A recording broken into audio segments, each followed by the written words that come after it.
Metals and non metals quick revision. सबसे पहले पढ़ रहे हैं हम मेटल्स की फिजिकल प्रॉपर्टीज़। सबसे पहला पॉइंट है, इसमें आपको नो प्रॉपर्टीज़ याद होना चाहिए। नो प्रॉपर्टीज़ में से फर्स्ट पॉइंट जो है वो कहता है कि सभी मेटल हार्ड होते हैं एक्सेप्ट लिथियम, सोडियम, पोटेशियम। ये सॉफ्ट होते हैं, बाकी सभी हार्ड होते हैं। सेकेंड पॉइंट आपको पता होना चाहिए कि सभी लस्टेरियस होते हैं। लस्टेरियस मतलब जिनमें चमक होती है, जो चमकते हैं।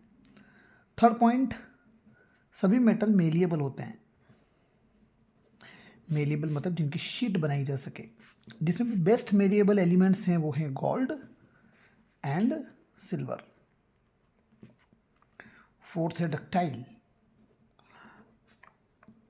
मेटल्स डक्टाइल होते हैं मतलब उनको स्ट्रेच करके वायर के फॉर्म में कन्वर्ट किया जा सकता है। उसमें भी बेस्ट डक्टाइल एलिमेंट है या मेटल है गोल्ड। जो 1 ग्राम गोल्ड को आप स्ट्रेच करोगे तो 2 किलोमीटर लंबा वायर बना सकते हैं। फिफ्थ पॉइंट है कि इनकी हाई मेल्टिंग पॉइंट होता है। हाई मेल्टिंग पॉइंट होता है मतलब बहुत ज़्यादा तापमान पे ये पिघलते हैं। एग्जांपल आयरन 1300 से 1500 डिग्री सेल्सियस। लेकिन इसमें भी एक्सेप्शन है, गैलियम एंड सीजियम। ये 2 एलिमेंट ऐसे हैं जिनका बहुत लो मेल्टिंग पॉइंट है, ये अपने पाम पर ही पिघल जाते हैं। Good conductor of heat. Heat को अच्छे से कंडक्ट करवाते हैं। अगर एक एंड को हीट करोगे तो दूसरे एंड पर गर्म महसूस होगा। इसमें भी बेस्ट जो है वो है कॉपर एंड सिल्वर। लेकिन एक्सेप्शन है again, best conductor of heat में मेटल्स के नाम आ जाएंगे लीड मतलब पीबी एंड मरकरी मतलब Hg। नेक्स्ट है दे आर सोनोरस। सोनोरस मतलब जो रिंगिंग साउंड करे।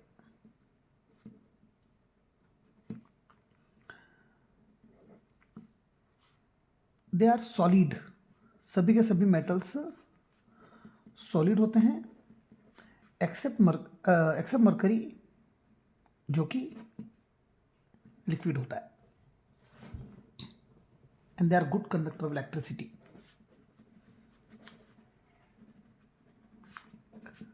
वो इलेक्ट्रिसिटी को कंडक्ट करवाते हैं। तो यहाँ से हम पढ़ेंगे अब मेटल्स की फिजिकल प्रॉपर्टी के बाद में नॉन मेटल्स की फिजिकल प्रॉपर्टी।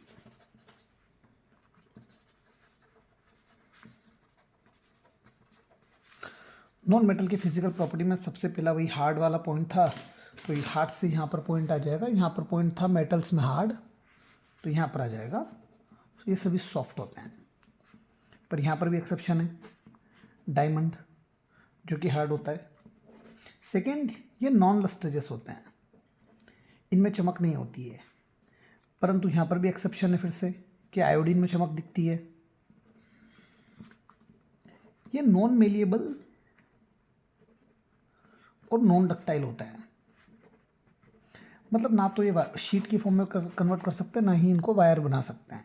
मतलब कुल मिला के ये ब्रिटल होते हैं, मतलब ये तुरंत टूट जाते हैं। देन इनका melting point low melting point होता है। ये बेड कंडक्टर ऑफ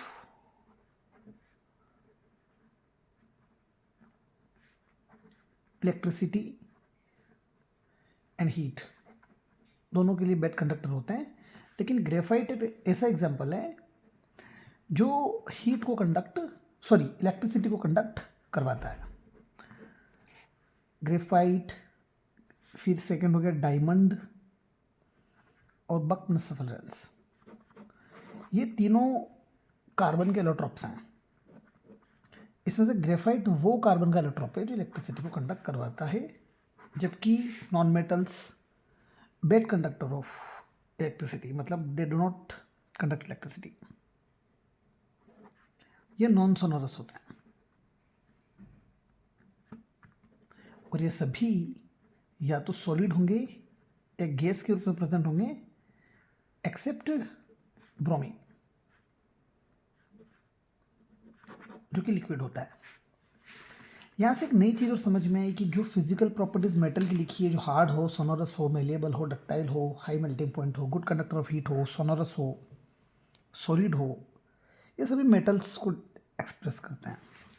लेकिन हमने पढ़ा है जैसे कि सोडियम का एटॉमिक नंबर 11 होता है, इलेक्ट्रॉनिक कॉन्फ़िगरेशन 281 होता है, तो ये एक इलेक्ट्रॉन इजीली लूज कर देता है। फॉर एग्जांपल एल्यूमिनियम हो गया है, एटॉमिक नंबर 13 283, तो ये 3 इलेक्ट्रॉन इजीली लूज करेगा। जो इलेक्ट्रॉन को लूज करने की टेंडेंसी रखते हैं वो मेटल्स होते हैं।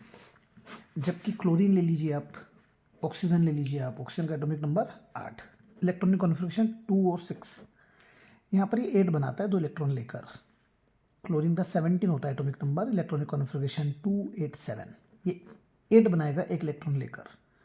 तो कुल मिला के जो इलेक्ट्रॉन लेते हैं वो नॉन मेटल्स होते हैं। सो आप एक बेसिक डेफिनेशन ऐसे लिख सकते हैं कि those who lose the electrons are known as metals and those who gain the electrons are known as non metals. Next हम पढ़ रहे हैं chemical properties, chemical properties of metals.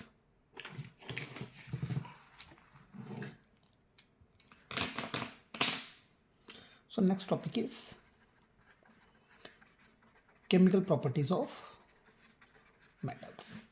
उसमें भी फर्स्ट पॉइंट है कि हमें मेटल्स को रिएक्ट करवाना है, मतलब मेटल को बर्न करना है एयर में।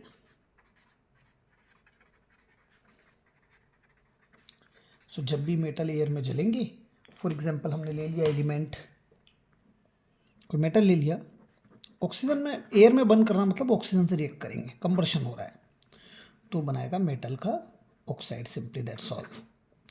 मेटल के ऑक्साइड्स का जो नेचर होता है वो बेसिक होता है, वो बेस जैसे बिहेव करते हैं। तो यहाँ से एक नया पॉइंट समझ में आया कि नॉन मेटल के ऑक्साइड्स अगर होंगे तो वो एसिडिक होंगे। कुल मिला के हमें भी याद रखना है कि मेटल के ऑक्साइड्स बेसिक होते हैं, लेकिन कुछ मेटल के ऑक्साइड जैसे एल्यूमिनियम का Al2O3, जिंक का ऑक्साइड, ये वो मेटल के ऑक्साइड्स हैं जो बेस के साथ एसिड जैसे बिहेव करते हैं और एसिड के साथ बेस जैसे बिहेव करते हैं। मतलब ये एसिडिक प्रॉपर्टीज भी शो करते हैं और बेसिक प्रॉपर्टी भी शो करते हैं। ऐसे ऑक्साइड्स को बोलते हैं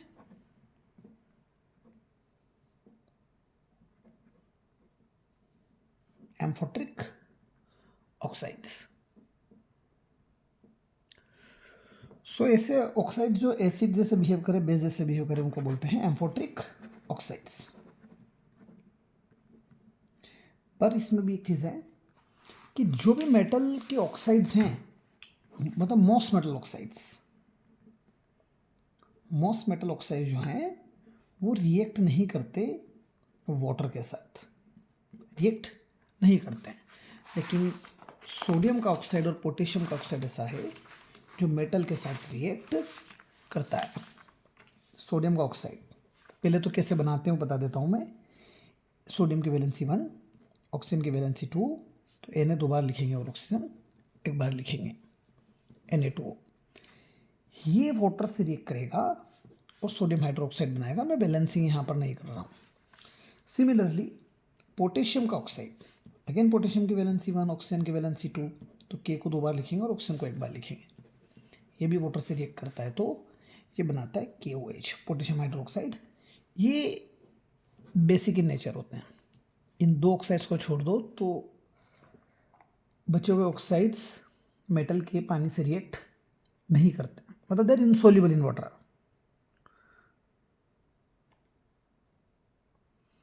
नेक्स्ट ये है टॉपिक है जिसका नाम है anodising.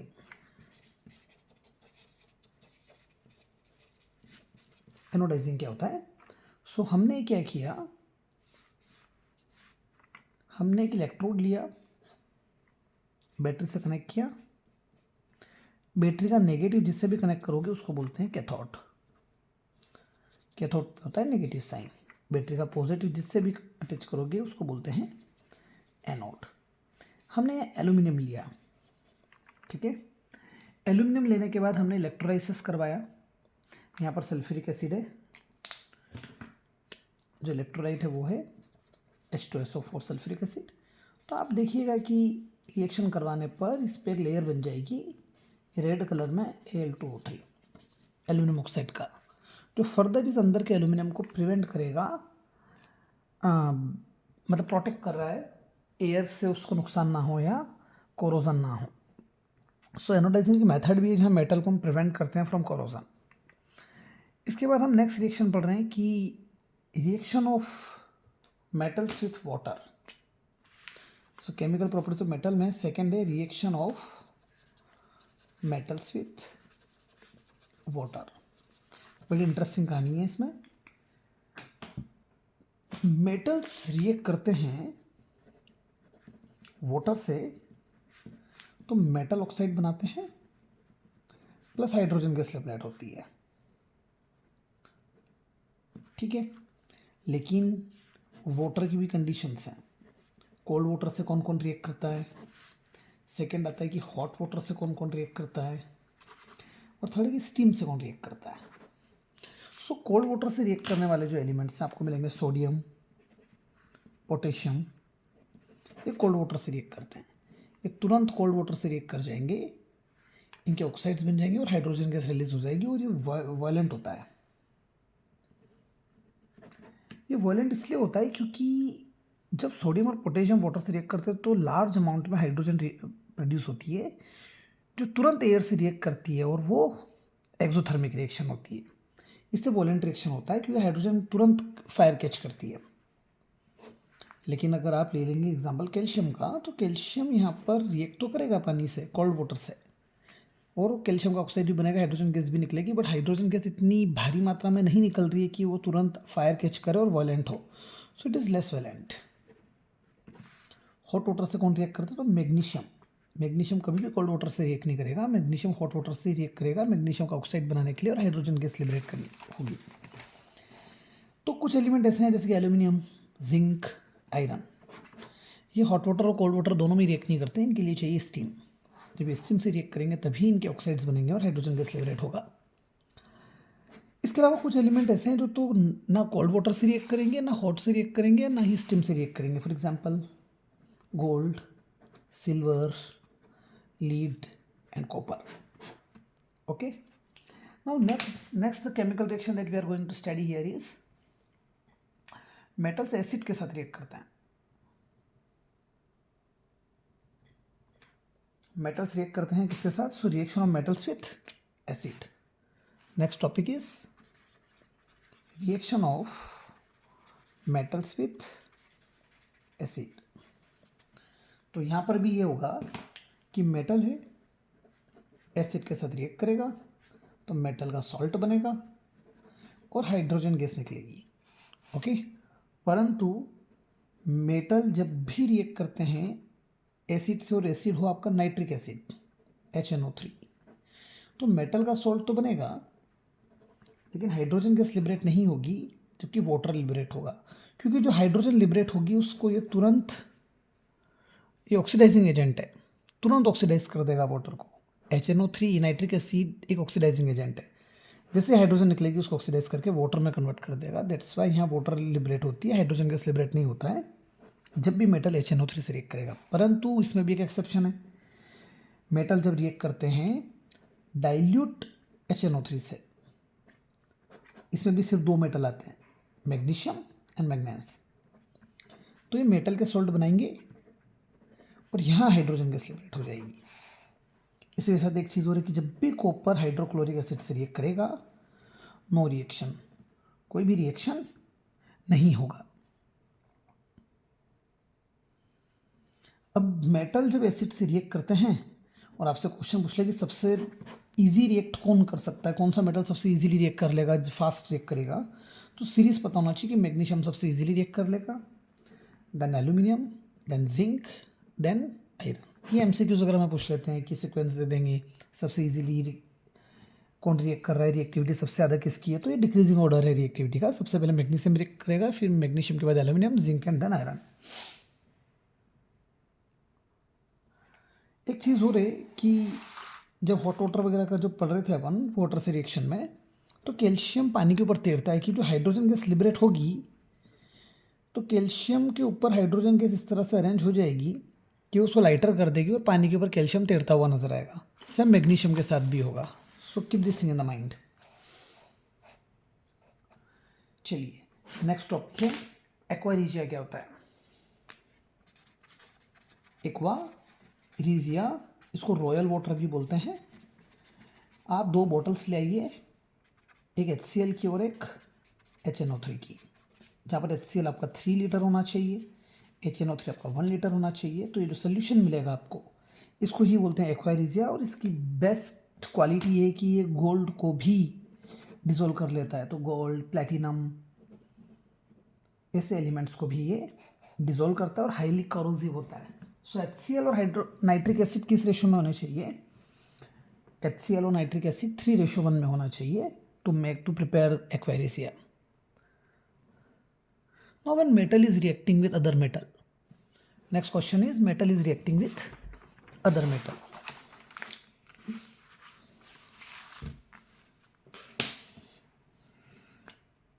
Other metal salts, sorry. So metals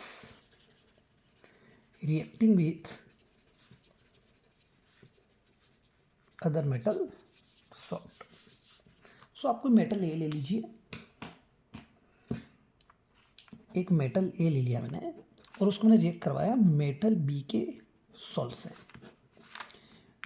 metal a metal B को रिप्लेस करेगा, इसकी कंडीशन मैं बाद में बताता हूँ। पहले मैं बता रहा हूँ कि मेटल ए मेटल बी को रिप्लेस करेगा तो मेटल बी साइड हो जाएगा और मेटल ए का सॉल्ट बन जाएगा। बट इसके लिए हमें पता होना चाहिए रिएक्टिविटी सीरीज़। तो रिएक्टिविटी सीरीज़ क्या होती है? कुछ एलिमेंट्स को अरेंज किया है जैसे potassium, sodium, calcium, magnesium, aluminium, zinc, iron, PV, hydrogen, copper, mercury, silver और गोल्ड। इनको डिक्रीजिंग ऑर्डर में अरेंज कर रखा है। Decreasing order of their reactivity, मतलब सबसे रिएक्टिव ये है और सबसे लेस रिएक्टिव ये है। सो मान लीजिए कि मैंने ले लिया Mg और Al। मेटल ए मैंने Mg लिया, मैग्नीशियम, और मैंने एल्यूमिनियम क्लोराइड ले लिया AlCl3। तो एल्यूमिनियम क्लोराइड मेटल एल्यूमिनियम का सॉल्ट है। यहाँ पर मैग्नीशियम एल्यूमिनियम को किक कर देगा और MgCl2 बना लेगा और Al अलग हो जाएगा। क्योंकि मैग्नीशियम की रिएक्टिविटी ज़्यादा है और एल्यूमिनियम की रिएक्टिविटी कम है, तो मैग्नीशियम एल्यूमिनियम को पुश करने की ताकत रखता है। वहीं अगर हम एल्यूमिनियम लेते और MgCl2 होता तो एल्यूमिनियम मैग्नीशियम को किक नहीं कर पाता, क्योंकि मैग्नीशियम से एल्यूमिनियम की रिएक्टिविटी कम है। मतलब एल्यूमिनियम में इतनी ताकत नहीं है कि वो मैग्नीशियम को पुश कर पाए, तो उस वक्त रिएक्शन नहीं होता। AlCl3 कैसे लिख दिया? तो एल्यूमिनियम की वैलेंसी 3, क्लोरीन की 1। सो एल्यूमिनियम को एक बार लिखेंगे, क्लोरीन को 3 बार लिखेंगे। MgCl2 कैसे लिख दिया? तो मैग्नीशियम की वैलेंसी 2 और क्लोरीन की 1। मैग्नीशियम 1 बार लिखेंगे, क्लोरीन 2 बार लिखेंगे। मैग्नीशियम की वैलेंसी 2 इसलिए हो गई कि मैग्नीशियम का एटॉमिक नंबर 12 होता है। इलेक्ट्रॉनिक कॉन्फ़िगरेशन हो जाएगा 282। ये 2 इलेक्ट्रॉन लूज करने की क्षमता रखता है। जबकि क्लोरीन की वैलेंसी 1 क्यों हो गई? क्योंकि क्लोरीन का एटॉमिक नंबर 17 है। Electronic configuration 287। अब ये क्या करेगा कि एक इलेक्ट्रॉन ले लेगा और इजीली 8 बना लेगा यहाँ पर। तो ये एक इलेक्ट्रॉन ले रहा है, इसलिए इसकी वैलेंसी 1। चलिए, हमने पढ़ा रिएक्टिविटी सीरीज़ के बारे में। रिएक्टिविटी सीरीज़ क्या होती है? तो ये लिस्ट है उन तमाम मेटल्स की जिनको डिक्रीजिंग ऑर्डर में अरेंज कर रखा है अकॉर्डिंग टू देयर रिएक्टिविटी, और इसी सीरीज़ को रिएक्टिविटी सीरीज़ बोलते हैं या एक्टिविटी सीरीज़ भी कहते हैं। नेक्स्ट टॉपिक है how do metal and non metal reacts. So we will take this topic later. First of all we are talking about extraction of minerals, metals. So ये extraction of metal topic का नाम है next, extraction of metals.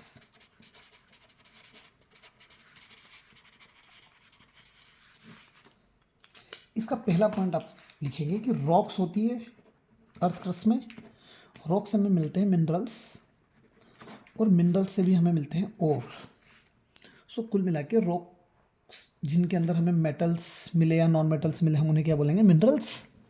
और उन minerals जिनसे हम metals को profitably extract कर सकते हैं, सच मिनरल्स आर नोन एज ओर। सो अब हमें मेटल निकालना है। मेटल्स या तो फ्री स्टेट में पाए जाएंगे। फ्री स्टेट मतलब वो किसी से कंबाइन होकर प्रेजेंस नहीं होते अर्थ क्रस्ट में, जैसे कि गोल्ड, सिल्वर, कॉपर, प्लैटिनम। लेकिन कॉपर और सिल्वर सल्फाइड्स के रूप में और ऑक्साइड्स के ओर के रूप में पाए जाते हैं। इसी आधार पे मेटल्स रिएक्टिविटी के आधार पे 3 कैटेगरीज में डिवाइडेड है। Metals of high reactivity,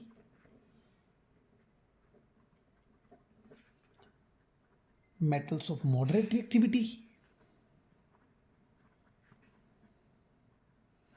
and metals of low reactivity. तो सबसे पहले हम मॉडरेट रिएक्टिविटी की बात करते हैं। मॉडरेट रिएक्टिविटी में मेटल्स सल्फाइड ओर के रूप में पाए जाएंगे या फिर कार्बोनेट ओर के रूप में पाए जाएंगे। सल्फाइड का एग्जांपल हो गया ZnS, कार्बोनेट का एग्जांपल हो गया ZnCO3। सो कार्बोनेट के ओर्स को हम हीट करते हैं लैक ऑफ ऑक्सीजन में या एब्सेंस ऑफ ऑक्सीजन में, ताकि ये काय में बदल जाए, ऑक्साइड्स में बदल जाए। सो जिंक ऑक्साइड मिल गया और कार्बन डाइऑक्साइड गैस अलग हो जाएगी। उसी तरह से हम सल्फाइड्स को भी बदलेंगे, जिंक का जो सल्फाइड है उसे भी हम काय में बदलेंगे, ऑक्साइड्स में बदलेंगे। तो ये मुझे क्या देगा,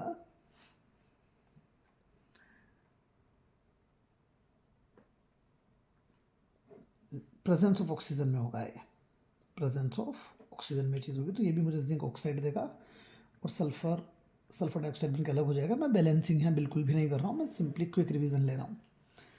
ये प्रेजेंस ऑफ ऑक्सीजन में हो रहा है और सल्फाइड का ऑक्साइड बना रहे हैं आप। रिएक्शन का नाम है रोस्टिंग। कैल्सिनेशन कहते हैं जब लैक ऑफ ऑक्सीजन में रिएक्शन होती है कार्बोनेट की, तो सी से कार्बोनेट, सी से कैल्सिनेशन। क्या किया कैल्सिनेशन मतलब जिंक किसी भी मेटल के कार्बोनेट को जो मॉडरेट रिएक्टिविटी वाला है उसको लैक ऑफ ऑक्सीजन में हीट करने पर हमें वो मेटल का ऑक्साइड देता है, कार्बन डाइऑक्साइड गैस लिबरेट होती है। सल्फाइड में हम क्या कर रहे हैं, रोस्टिंग कर रहे हैं, मतलब कि हम उस प्रेजेंस ऑफ ऑक्सीजन में उसको हीट कर रहे हैं तो मेटल का ऑक्साइड और सल्फर डाइऑक्साइड गैस अलग हो रही है। अब ये जो ऑक्साइड्स हैं, इन ऑक्साइड्स को हम रिड्यूस करवाएंगे। हमने करवाया रिडक्शन। हम टॉपिक क्या पढ़ रहे हैं, मेटल्स मॉडरेट रिएक्टिविटी वाले। उनसे हमें मेटल्स, उनके जो ओर हैं वो सल्फाइड की ओर और कार्बोनेट की ओर होते हैं, उनसे हम मेटल्स कैसे निकाल रहे हैं। कैल्सिनेशन करके उसको जिंक ऑक्साइड में कन्वर्ट करेंगे, रोस्टिंग करके भी उसको जिंक ऑक्साइड में कन्वर्ट करेंगे। जो जिंक ऑक्साइड है उसका मैं रिडक्शन करवा रहा हूँ कार्बन के प्रेजेंस में। सो मुझे जिंक मिला, कार्बन मोनोऑक्साइड मिली, बैलेंसिंग अगेन हम यहाँ नहीं कर रहे हैं। सो इस तरह से मुझे जिंक मिला, लेकिन ये जिंक जो है वो प्योर जिंक नहीं है, तो हम रिफाइनिंग कर रहे हैं। रिफाइनिंग में क्या होगा, तो इलेक्ट्रोड ले लेंगे, बैटरी कनेक्ट करेंगे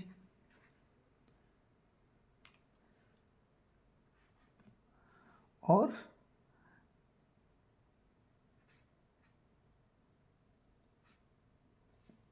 नेगेटिव वाले को बोलेंगे कैथोड, पॉजिटिव वाले को बोलेंगे एनोड। और ये जो मेटल मिला जिंक, इसको हम एनोड पे लेंगे, मतलब ये इम्प्योर है।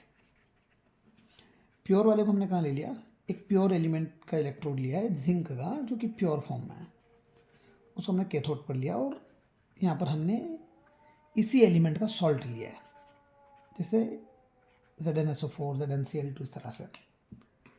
तो आपको दिखेगा कि यहाँ से जो आयन्स हैं वो ट्रांसफ़र करके कैथोड पर आएंगे और यहाँ पर जमने लग जाएंगे। मतलब कैथोड पे हमें प्योर जिंक मिल जाएगा और एनोड का जो इलेक्ट्रोड है इम्प्योर, वो धीरे धीरे पतला होता जाएगा। और आपको नीचे यहाँ पर जिंक के नीचे, सॉरी एनोड के नीचे डर्ट कलेक्ट हुई मिलेगी, जिसको बोलते हैं एनोड मड। ये कहाँ से आया, एनोड के जो आयन्स थे जिंक वाले, वो यहाँ से ट्रेवल करके कहाँ जा रहे हैं, कैथोड पे जाके मेटल बना रहे हैं जिंक। और नीचे क्या कलेक्ट हो जाएगा, वो डर्ट जो थी यहाँ पे वो यहाँ कलेक्ट हो जाएगी। इसी तरह और से जब हम मेटल निकाल लेते हैं तो उसमें जो अनवांटेड या डर्ट बचती है उसे बोलते हैं gangue particle, GNGUE। So gangue particles is the impurity और डर्ट और unwanted material present in the ore. So ये हमने पूरी रिफाइनिंग प्रोसेस से प्योर एलिमेंट भी निकाल लिया, प्योर मेटल निकाल लिया, मॉडरेट रिएक्टिविटी वाला। हम पढ़ रहे हैं मेटल कैसे मिलेंगे हमें, लो रिएक्टिविटी वाले। तो लो रिएक्टिविटी वाले के लिए हमें क्या करना पड़ेगा, फॉर एग्जांपल हमने ले लिया HGS, सॉरी HgS। ये मरकरी का और है जिसे सिनाबार भी कहा जाता है। सो मरकरी का जो और है सिनाबार, उसको हम ऑक्सीजन के प्रेजेंस में हीट करेंगे। अगेन मैं बैलेंसिंग नहीं कर रहा हूँ। हीट करेंगे तो मुझे मरकरी का ऑक्साइड मिलेगा और सल्फर डाइऑक्साइड लिबरेट हो जाएगी। ये जो मरकरी का जो ऑक्साइड है, मर्क्यूरिक ऑक्साइड, जिसे हम वापस हीट करेंगे, ये हमें मरकरी देगा और ऑक्सीजन देगा। चैप्टर फर्स्ट में हम बैलेंसिंग पढ़ेंगे, वहाँ बैलेंसिंग समझा दी जाएगी। सो ये लो रिएक्टिविटी वाले एलिमेंट्स हैं, मेटल्स हैं, ये सल्फाइड के रूप में ही पाए जाते हैं। हमने जो सीरीज़ लिखी थी उसमें लिख रखा है कि कॉपर, मरकरी, सिल्वर और गोल्ड, जबकि सिल्वर और गोल्ड प्योर है। सिल्वर ऑक्साइड सल्फाइड्स और ऑक्साइड्स के रूप में पाया जाता है कंबाइन फॉर्म में। और मरकरी का भी देखा था ना, मरकरी का जो सल्फाइड है उस ऑक्सीजन के प्रेजेंस में हीट करेंगे तो मर्क्यूरिक ऑक्साइड मिलेगा। मर्क्यूरिक ऑक्साइड को फिर हीट करेंगे तो मरकरी और ऑक्सीजन मिल जाएगी। Here we are getting the mercury. ये वो मेटल्स हैं जो लो रिएक्टिविटी वाले में आ रहे हैं। इसी तरह से मेटल्स हाई रिएक्टिविटी वालों की बात होगी तो उसके लिए हमें वही इलेक्ट्रोलाइसिस, अभी लास्ट रिफाइनिंग प्रोसेस में जो पढ़ रहे थे वही प्रोसेस पढ़नी पड़ेगी। Then that is known as electrolytic reduction.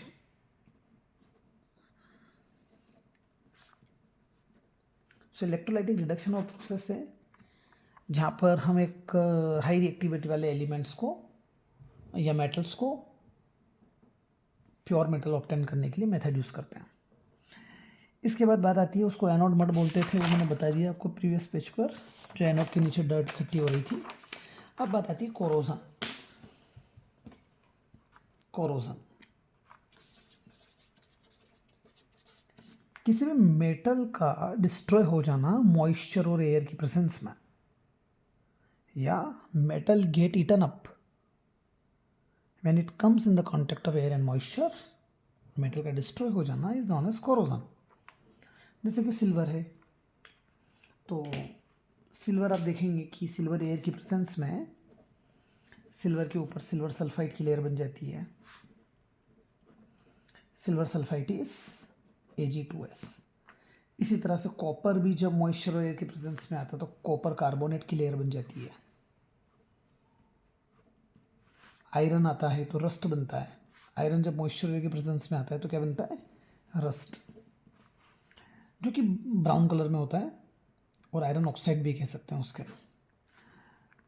ये ग्रीनिश कलर में मिलेगा आपको,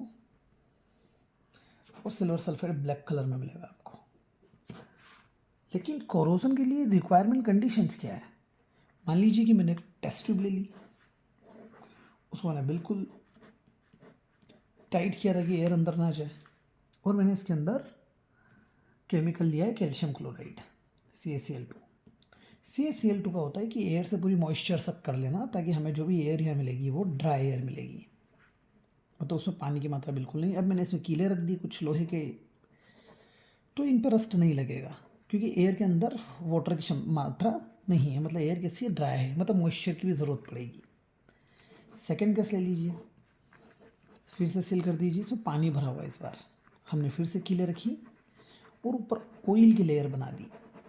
अभी ऑयल की लेयर क्या कर रही है? एयर को अंदर एंटर होने से रोक रही है। सो यहाँ मॉइस्चर है, मतलब पानी की मात्रा है, बट एयर नहीं है। अभी भी इस पे जंग नहीं लगेगा। लेकिन जैसे हम खुला कर देंगे इसको, जैसे वाटर भी है, एयर भी है और वाटर भी, अब कीले रख दीजिए इसमें। सो ये जो कीले हैं इन पे जंग लगेगा। तो रस्ट के लिए रिक्वायरमेंट क्या है? मॉइस्चर भी होना चाहिए और एयर भी होनी चाहिए। नेक्स्ट है prevention of corrosion. The last topic of this chapter, corrosion से कैसे प्रिवेंट हो। तो कोरोजन से प्रिवेंट होने के लिए पहली प्रोसेस आप पढ़ेंगे लुब्रिकेशन। जैसे कि साइकिल की चेन है, वहाँ पर हम ग्रीस लगाते हैं, ऑयल लगाते हैं मशीन के पार्ट्स में। So grease and oil prevent such machine equipments from rusting, इसको बोलते हैं लुब्रिकेशन। Second, paint. हम अपने घर पे दरवाजे वगैरह को पेंट करते हैं, कलरिंग करते हैं, ताकि वो एक लेयर बनाता है जो अंदर पानी को, मॉइस्चर को नहीं जाने देता है और और वो प्रिवेंट करता है पेंट अंदर जो मटेरियल है। थर्ड है गैल्वेनाइजेशन। गैल्वेनाइजेशन में हम क्या करते हैं, जैसे कि कार बन रही है, जब कार में टायर, स्टीयरिंग्स, कोई भी पार्ट ऐड नहीं किया है, सिर्फ बॉडी है, स्केलेटन है, तो वो लोहे का होता है, उसको पिघले हुए जिंक में डुबोते हैं ताकि उसके ऊपर जिंक की लेयर आ जाए। किसी भी मेटल को प्रोटेक्ट करना है कोरोजन से और उसके ऊपर जिंक की लेयर लगा दी जाए, the process is known as galvanization. Next is alloying. Alloying होता है जब दो मेटल्स मिक्स कर रहे हैं आप, होमोजेनियस मिक्सचर है दो मेटल्स का या किसी मेटल का और नॉन मेटल का, तो ये जो मिक्सचर बन रहे हैं, homogeneous mixture of two metals और one metal non metal, these are known as alloy. Types of alloy की बात करेंगे तो सबसे पहला आपको मिलेगा स्टेनलेस स्टील। स्टेनलेस स्टील में आपको क्या क्या मिलेगा, आयरन, निकल and chromium and small amount of carbon भी मिलता है जो उसको हार्ड करता है। नेक्स्ट होता है ब्रास। ब्रास वो अलॉय है which is made up of copper and zinc. Copper and zinc से मिलता है ब्रास। ब्रॉन्ज थर्ड अलॉय है जो मिलता है copper and lead, copper and tin, I am sorry, copper and tin. And solder जो इलेक्ट्रिकल सर्किट्स वगैरह को जो जॉइन करने में वो वायर यूज़ होता है, इलेक्ट्रिकल सर्किट्स, इलेक्ट्रिक शॉप पे जो टीवी वगैरह के सर्किट्स होते हैं उनके जॉइंट्स वगैरह में, वो होता है lead plus tin. Lead plus tin, lead is Pb and teen is Sn. So these are the four alloys that you have to remember from your NCERT. इसके बाद एक चीज़ थी कि जो गोल्ड पाया जाता है वो भी 24 कैरेट है, जो कि बहुत सॉफ्ट होता है, जिससे ज्वेलरी नहीं बना सकते हैं। तो ज्वेलरी बनाने के लिए हमारे भारत में क्या होता है, 22 कैरेट गोल्ड यूज़ करते हैं, प्लस उसमें कॉपर या फिर सिल्वर ऐड कर दिया जाता है। So it is also a type of alloy, we can say hardness provide करता है। Fifth point that we are going to study in prevention of corrosion, alloying के बाद एनोडाइजिंग जो हम पढ़ चुके हैं, anodizing. And six point is electroplating. जैसे क्रोमियम की लेयर लगा दी तो शाइनी सरफेस भी देता है और प्रोटेक्ट भी करता है। So these are the things.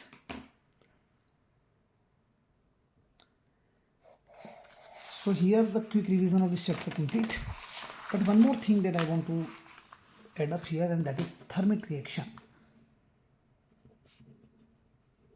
जैसे कि रेलवे ट्रैक्स वगैरह होते हैं, मशीन के पार्ट्स होते हैं, वहाँ पर जो जॉइंट्स होते हैं, थर्मिक रिएक्शन, जो जॉइंट्स है रेलवे ट्रैक्स वगैरह में, उन जॉइंट्स को ज्वाइन करने के लिए हमारे पास आयरन ऑक्साइड Fe2O3, उसमें हम एल्यूमिनियम रिएक्ट करवाते हैं तो आयरन अलग हो जाता है और Al2O3 बनता है। बैलेंसिंग आप कर लीजिएगा और हीट लिबरेट होती है। हीट उन लोहे को पिघालती है और जॉइंट्स करवाती है। इसी रिएक्शन को कहते हैं thermic reaction. Balancing is remaining here. Thank you very much.